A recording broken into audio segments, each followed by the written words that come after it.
Viewers, இப்போ நம்ம பார்க்க போகிறது ஜைலோ. இது நம்மளோட ஒன் ஆஃப் த டைப் கேரேஜில் இருக்குது. இக்னிஷன் ஆன்மெண்ட்டு இப்போ இது எல்லாமே சரியாக தான் இருக்குது. இதில் எதுவும் அப்நார்மலே இல்லை. Everything seems good. சரியா? இப்போ நான் கிராங்க் பண்ணுறேன், கிராங்கே ஆக மாட்டேங்குது. வண்டி சுத்தமாக கிராங்க் ஆகலைன்னா வந்த நாள்லேருந்தே கிராங்க், வந்த டைம்லேருந்தே கிராங்க் ஆகல. So no response. இதுதான் கஸ்டமருடைய கம்ப்ளைண்ட்டு. சார் கொஞ்சம் மல்டிமீட்டர் கொடுங்களேன். இப்போ இந்த பேட்டரியோட வோல்டேஜ் எவ்வளோன்னு செக் பண்ணுவோம். 12.3. 12.3ங்கிறது வந்து பார்த்தீங்கன்னா நல்ல வோல்டேஜ் தான். அதில் ஆமாம், குட் கண்டிஷன் தான். அதில் நம்ம எதுவும் கிரிட்டிசைஸ் பண்ண முடியாது.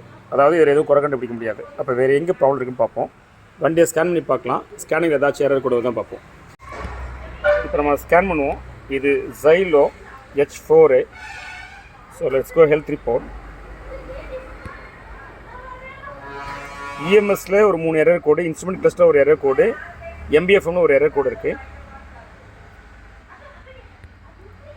ஈவன் ஏபிஎஸ்லையும் ஒரு எரர் கோடு இருக்குது.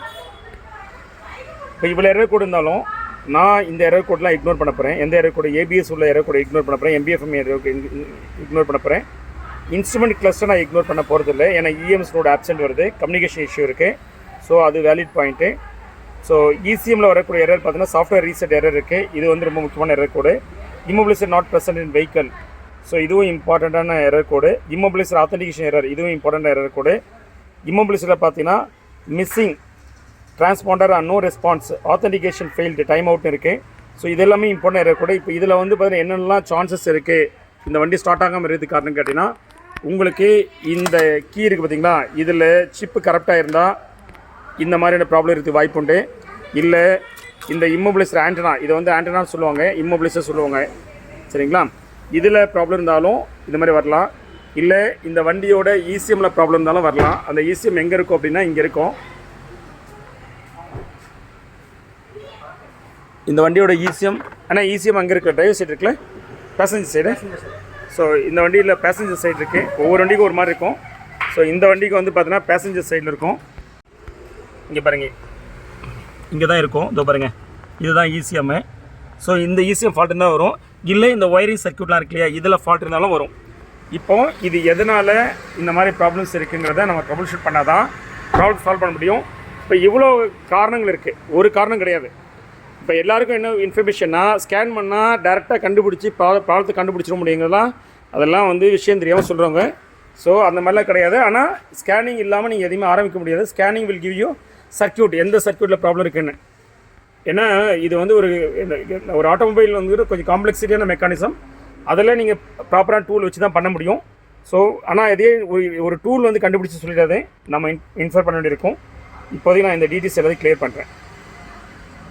இப்போது நான் டீட்டெயில்ஸை கிளியர் பண்ணாலும் கூட எனக்கு இன்ஸ்ட்ருமெண்ட் கிளஸ்டரில் ஒரு எரர் கோடு ஆல்வேஸ் ரீட்டைன் ஆகுது. எம்பிஎஃப்எம்மில் ஒரு எரர் கோடு ஆல்வேஸ் ரீட்டைன் ஆகுது.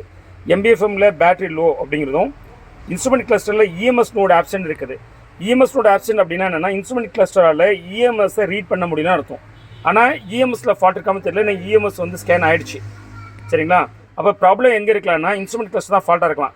இந்த வண்டியை பொறுத்தவரையில் இன்ஸ்ட்ருமெண்ட் கிளஸ்டரை நீங்கள் கேட்டினா கூட வண்டி ஸ்டார்ட் ஆகணும். சரியா? அப்போது நம்ம இன்ஸ்ட்ருமெண்ட் கிளஸ்டரை பற்றி கவலைப்பட வேண்டியதில்லை. அப்போது இந்த எரர் கோடு இருந்தாலும் கூட இந்த எரர் கோடில் நம்ம இக்னோர் பண்ணிவிட்டு அப்போ இந்த வண்டியை ஸ்டார்ட் பண்ணுறதுக்கு நான் வேறு என்ன வழிகளும் பார்ப்போம். இப்போது நான் பேட்ரி வந்து அடிஷ்னல் சப்போர்ட் கொடுத்துருக்கேன். நான் எதுக்காக இதை கொடுத்து பண்ணுறேங்கிறத நான் எக்ஸ்பிளைன் பண்ணுறேன் உங்களுக்கு. இப்போ இந்த அடிஷ்னல் பேட்டரி கொடுத்து ஸ்டார்ட் பண்ணால் ஸ்டார்ட் ஆகுதுன்னு பார்ப்போம். ஸ்டார்ட் பண்ணலாம், அப்போவுமே ஸ்டார்ட் ஆகலை. எனக்கு என்னவோ வந்து பார்த்தீங்கன்னா இந்த பேட்டரியுமே வந்து பார்த்தீங்கன்னா பவர் இருக்கோ இல்லையோ அப்படிங்கிற டவுட் இருக்குது. வியூவர்ஸ், இப்போ நாங்கள் என்ன பண்ணியிருக்கோம் அப்படின்னா, இது வண்டியில் இந்த பேட்டரி வெளியே எடுத்துட்டேன். இப்போ நான் வந்து ஜம்ப் ஸ்டார்ட் வச்சு பண்ணி இந்த பேட்டரி தூக்கி இங்கே வச்சுட்டேன். இப்போ ஏன்னா எனக்கு சரியா அந்த ஜம்பர் வந்து சரியாக கனெக்டிவிட்டி ஆகலை அப்படின்றதுனால டவுட்டில் எடுத்து இப்போ போட்டேன். ஸ்டார்ட் ஆகுதான் பார்ப்போம்.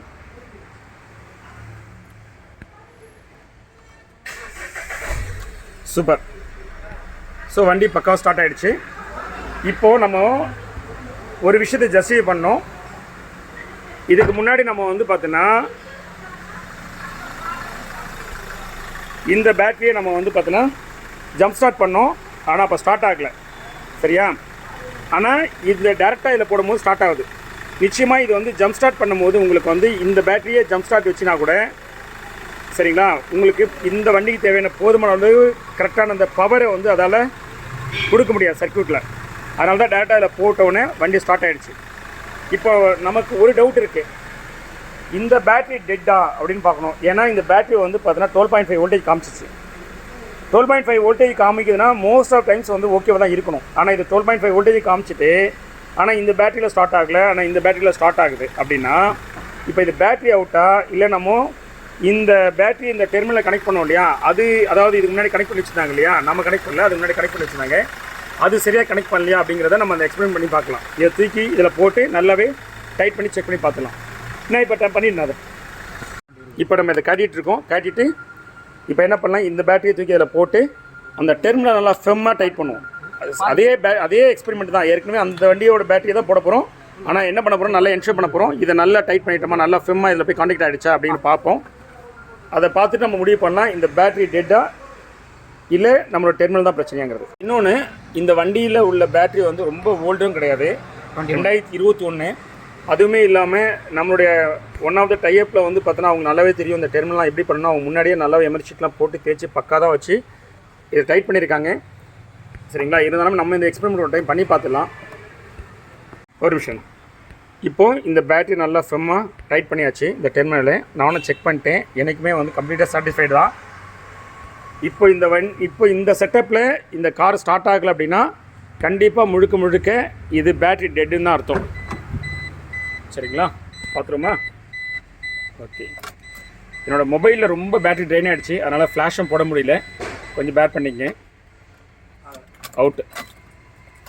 ஸோ என்னாச்சு, பேட்ரி தான் டெட்டு. பாருங்கள், க்ராங்க் பண்ணுறேன், க்ராங்கே ஆகலைங்க பாருங்கள். க்ராங்க் பண்ணும்போது மினிக் பண்ணுது பாருங்கள். ஸோ பேட்ரி தான் டெட்டு. இப்போ உங்களோட கேள்வி ஒன்று தோணலாம், நான் இன்னுமே இப்போ இந்த பேட்டரி செக் பண்ணுறேன். 1 செகண்ட் உங்களுடைய கிளாரிஃபிகேஷனுக்காக.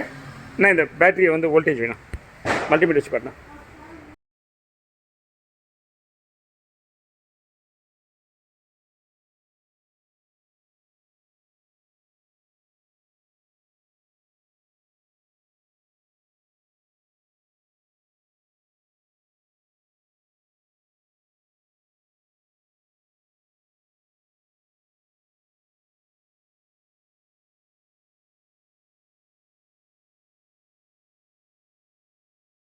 ஸோ இப்போ வந்து 12.3 வோல்டேஜ் இருக்குது. 12.3 வோல்டேஜ் வந்து ஓகே தான், இது நல்லாவே ஸ்டார்ட் ஆகும் 12.3க்கு. இப்போது என்னென்னா இந்த பேட்டரி 12.3 வோல்டேஜ் இருக்குது, ஆனால் ஏன் இதை வந்து ஸ்டார்ட் பண்ணல அப்படின்னா எடுத்துடணும். ஒரு விஷயம்லாம் புரிஞ்சுங்க, பேட்டரியில் வந்து நிறைய பேராமீட்டர் செக் பண்ண வேண்டியிருக்கும். அதில் ஒன் ஆஃப் த பேராமீட்டர் மட்டும் தான் வோல்டேஜ். ஆனால் நான் வந்து மினிமம் 2 பேராமீட்டர் செக் பண்ண வேண்டியிருக்கும் பேட்டரியை பொறுத்தவரை. அது என்னென்னு கேட்டிங்கன்னா வோல்டேஜ் அண்ட் பவர். சரிங்களா? இப்போ வோல்டேஜ் சரியாக இருந்துச்சுன்னா மட்டுமே இந்த பேட்டரி நல்ல ஹெல்த்தியாக இருக்குன்னு அர்த்தம் இல்லை. பவர், அதாவது இதுலேருந்து லோடு எடுக்கும் போது இது பவரை ஜென்ரேட் பண்ணி கொடுக்குதா அப்படின்னு பார்க்கணும். கண்டிப்பாக இது ஒரு பேட்டரி கடையில் கொடுத்து நீங்கள் பவர் லோட் செக் பண்ணி பார்த்தீங்கன்னா அதை லோட் டெஸ்ட்டும்பாங்க, இல்லை பவர் டெஸ்ட்டும்பாங்க, கண்டிப்பாக இது அதில் ஃபெயில் ஆகிடும். சரியா? ஏன்னா பவர் அப்படிங்கிறது power or load whatever it is, அதனுடைய ஃபார்முலா என்ன, V இன்ட் I, அதாவது வோல்டேஜ் இன்ட்டு கரண்ட்டு. இப்போ நம்ம செக் பண்ணது வோல்டேஜ் மட்டும் தான் செக் பண்ணியிருக்கோம், கரண்ட்டை செக் பண்ணல. சரிங்களா? அப்போது நீங்கள் கரண்ட்டை செக் பண்ணிங்கன்னா கரண்ட்டு வந்து பார்த்தீங்கன்னா இதில் டெட்டாக இருக்கும். எலக்ட்ரான்ஸு சொல்லுவோம், நம்ம இன்னும் கரெக்டாக ப்ரெசைஸ் சொல்ல போனால் கரண்ட் என்னன்னு சொல்லுவோம், எலக்ட்ரான்ஸ் சொல்லுவோம். இதில் நம்பர் ஆஃப் எலக்ட்ரான்ஸ் வந்து பார்த்தீங்கன்னா உங்களுக்கு கம்மியாக இருக்கும். அதனால தான் என்னென்ன பவர் ஜென்ரேட் ஆகலை. ஸோ அதனால் நீங்கள் உஷாராக இருந்தீங்க. வோல்டேஜ் கரெக்டாக இருந்தால் அந்த பேட்டரி சரியாக இருக்குன்னு அர்த்தம் கிடையாது. ஆக்சுவலி கரெக்டாக பேட்டரி நல்லா இருக்குங்கிறதுக்கான சரியான பேராமீட்டர்ஸ் எதுனா பவர் இருக்கான்னு பார்க்கணும். லோட் டெஸ்ட்டை செக் பண்ணி தான் முடிவு பண்ணணும். லோட் டெஸ்ட் எல்லாருக்கும் செக் பண்ண முடியாது, எல்லாருக்கான ஃபெசிலிட்டிஸ் இல்லைன்னும் போது நம்ம வந்து மல்டிமீட்டர் வச்சு வோல்டேஜ் செக் பண்ணிகிட்டு இருக்கோம். ஆனால் இது நிறைய நேரம் வந்து உங்களுக்கு ரிலேபிள் கொடுக்காது. 99% வந்து ரிலேபிள் இன்ஃபர்மேஷன் அதை வச்சு முடிவெடுக்கலாம். 1% வந்து பார்த்தா உங்களை ஏமாத்துறோம், அப்படி தான் ஏமாத்திடுச்சு. சரியா? ஸோ அதனால் வோல்டேஜ் செக் பண்ணிவிட்டு பேட்டரி நல்லா இருக்குன்னு முடிவு எடுத்திங்கன்னா என்ன ஆவிங்கன்னு நான் சொல்கிறேன் பாருங்க. நிறைய பேர் அந்த தவறு பண்ணுறீங்க. பேட்டரி செக் பண்ணுறீங்க, பேட்டரியில் வந்து 12 வோல்டேஜ் 12.5 வோல்டேஜ் இருக்குன்னு முடிவு பண்ணுறீங்க. அதனால் பேட்டரி ஓகேன்னு சொல்லிட்டு இப்போ நீங்கள் ஸ்கேன் பண்ண இன்ஃபர்மேஷன் பிரகாரம் பார்த்தீங்கன்னா EMS நோட் ஆப்ஷன் வந்துச்சு. இம்மொபிலைசர் இஷ்யூ காமிச்சது, உங்களுக்கு டிரான்ஸ்பாண்டர் எரர்லாம் காமிச்சது. அப்போது நீங்கள் 2 டைரக்ஷன் போடலாம். டிரான்ஸ்பாண்டர் எரர்னு சொல்லிட்டு நீங்கள் இந்த கீ ப்ரோக்ராம்லாம் பண்ண போயிடுவீங்க. அப்போது கீ ப்ரோக்ராம் பண்ண போனீங்கன்னா இப்போ எக்ஸிஸ்டிங் கீயை வந்து பார்த்தீங்கன்னா டிசேபிள் ஆகிடும். அப்போ எக்ஸிஸ்டிங் கீ டிசேபிள் ஆகிடுச்சுன்னா இப்போ ப்ராப்ளம் ரெண்டாவது ப்ராப்ளம் ஆட் ஆகிடும். பேட்டரி ப்ராப்ளத்தோடு சேர்ந்து டிரான்ஸ்பாண்டர் அதாவது கீ ப்ராப்ளம் ஆகிடும். ஏன்னா இப்போ இதில் கீ ப்ராப்ளம் பண்ண முயற்சி பண்ணுவாங்க. ஏன்னா இது இமோபிள் ப்ராப்ளம்ஸ் காமிச்சது இல்லையா, டிரான்ஸ்பாண்டர் ஆத்தென்டிகேஷன் ஃபெயிலியர் வந்ததுனால இதை ட்ரை பண்ணுவாங்க. அப்போது இது ஆட் ஆகிடும், ரெண்டாவது ப்ராப்ளம் ஆட் ஆகிடும். இல்லை இந்த டைரக்ஷன் வரல, இஎம்எஸ் நோட் ஆப்ஷன் சொல்கிறதுனால வண்டியில் இஎம்எஸ் தான் ஃபால்ட்டு, அதாவது என்ஜின் கண்ட்ரோல் மாடல் தான் ஃபால்ட்டுன்னு முடிவு எடுத்திங்கன்னா அவங்க என்ன பண்ணுவாங்கன்னா நேராக இங்கே போயிட்டு என்ஜின் மேனேஜ்மெண்ட் சிஸ்டம் இங்கே இருக்கு இல்லையா, நான் காமிச்சில்லையா உங்களுக்கு, இங்கே ஒரு யூனிட் இருக்குது. எனக்கு பேட்டரி சுத்தமாக ட்ரெயின் ஆகிடுச்சு, நான் காட்ட முடியல வெளிச்சத்தில். அந்த இஎம்எஸ் என்ன பண்ணுவாங்க, அதுதான் ஃபால்ட்டுன்னு சொல்லிட்டு இஎம்எஸ் மாற்றுவாங்க. இஎம்எஸ் மாற்றினாலும் ப்ராப்ளம் சால்வ் ஆகுது. இப்போது என்ன ஆகும்னா 1 by 1 ஆட் பண்ணிவிட்டு கடைசி என்ன நினைப்பாங்கன்னா இந்த மாதிரி பிளிங்க் ஆகிட்டே இருக்குது அப்படின்னா இதனுடைய ஒயரிங் ஆன்னஸ் ஃபால்ட்டு, அதாவது இந்த பேட்டரின்னு சொல்ல மாட்டேன், இந்த கம்ப்ளீட் ஒயரிங் ஆன்னஸ், அந்த இஎம்எஸ்லேருந்து வரக்கூடிய ஒயரிங் ஆன்னஸ் அத்தனையுமே ஃபால்ட்டாக இருக்குன்னு சொல்லிட்டு எல்லா ஒயரிங் ஆன்னஸும் மாற்ற முயற்சி பண்ணாங்க. இப்போ ஒன்று ஆட் ஆகிட்டே போகும், அப்போவும் ப்ராப்ளம் சால்வ் ஆகாது. கடைசியாக வந்து என்ஜின் ஃபால்ட்டாக இருக்குன்னு சொல்லிட்டு அதுக்கு போய்டுவாங்க. இந்த மாதிரிலாம் போகும்போது வந்து பார்த்தோன்னா பிரச்சனை பெருசாகும். ஸோ சரியாக டயக்னோஸ் பண்ணலைன்னா நிறைய காம்ப்ளெக்ஸிட்டி கூடிடும். இந்த வண்டியை பொறுத்தவரை நம்மளோட ஒன் ஆஃப் டைப் வந்தது, அவர் வந்து பார்த்தீங்கன்னா ரொம்ப தெளிவாக நமக்கு கிளாரிட்டி கொடுத்ததுனால நம்மளை ஈஸியாக அதை வந்து ட்ரபிள் ஷூட் பண்ணிட்டோம். ஆனால் இது வந்து நமக்கு இன்புட் சரியாக கொடுத்தா மட்டும்தான் நம்மளால் கரெக்டாக ட்ரபிள் ஷூட் பண்ண முடியும். அதனால தான் நம்ம வந்து பார்த்தீங்கன்னா நம்மளுடைய ரெகுலர் டைப்போட ஒர்க் ஷாப்பில் மட்டும் தான் நம்ம ட்ராக் பண்ணுறோம். மற்ற ஒர்க் ஷாப்பில் வந்து நம்ம போகிறது இல்லாத காரணம் அதுதான். ஏன்னா அவங்க நிறைய டைம் வந்து பார்த்தோன்னா ஒன்று அவங்களுக்கு இன்ஃபர்மேஷன் தெரியாது, இல்லை அவங்க தவறுதலாக வந்து பார்த்தோன்னா நம்மக்கிட்ட சில இன்ஃபர்மேஷன் கொடுத்தா நம்ம எங்கே நம்ம வந்து பார்த்தோன்னா அதை அதாவது அட்வான்டேஜ் எடுத்துக்கிறோன்னு சொல்லிட்டு ஒன்றும் இல்லை சார், எல்லாம் நல்லா தான் சார் வந்திருப்பாங்க, ஆனால் வண்டி வரும்போது டோ பண்ணி வந்திருக்கும், அது ஏற்கனவே 2-3 ஒர்க் ஷாப்பில் போய்ட்டு வந்திருக்கும். அந்த மாதிரி உள்ள வந்து வண்டிலாம் நமக்கு சொல்ல மாட்டாங்க, அதனால தான் போகிறதில்லை. இந்த நம்ம ஒர்க் ஷாப்பில் ஒன் ஆஃப் த டைப் பண்ணுறதுனால நம்ம ஈஸியாக வந்து சால்வ் பண்ணிட்டோம். ஹார்ட்லி வந்து பார்த்தோன்னா 5-6 மினிட்ஸ்லேயே அந்த ப்ராப்ளம் சால்வ் ஆகிடுச்சு. ஒன்லி நம்ம வந்து பார்த்தோன்னா எக்ஸ்பிளைன் பண்ணுறது தான் கொஞ்சம் டைம் எடுத்துட்டோம். அதாவது உங்களுக்கு புரியணுன்றதுக்காக எடுத்த அந்த இன்ஃபர்மேஷன் தான் டைம் எடுத்துகிட்டு முடியும், மற்றபடி 5 மினிட்ஸில் முடிஞ்சிச்சு. Okay viewers, thank you. ஒரே நிமிஷம்.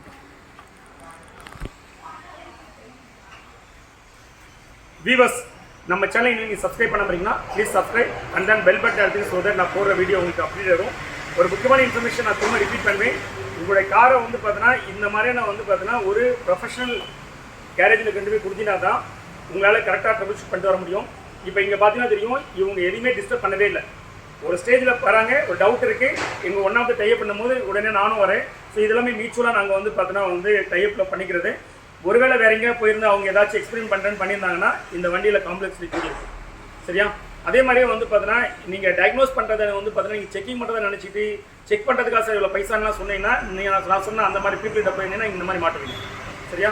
ஸோ இதெல்லாம் ஒரு ஆட்டோமொபைல் காம்ப்ளெக்சிட்டியான மெக்கானிசம், சிஸ்டமே காம்ப்ளெக்சிட்டி. ஸோ அதனால் இந்த பீப்புளும் வந்து பார்த்தீங்கன்னா அதெல்லாம் ட்ரெயின் ஆகி தான் அவ்வளோ தூரம் காம்படிட்டாக வர வேண்டியிருக்கு. ஸோ அதுக்கான சார்ஜை வந்து பார்த்தீங்கன்னா நீங்கள் கொடுக்க மறந்துடாங்க. சரியா? Thanks plus, thank you.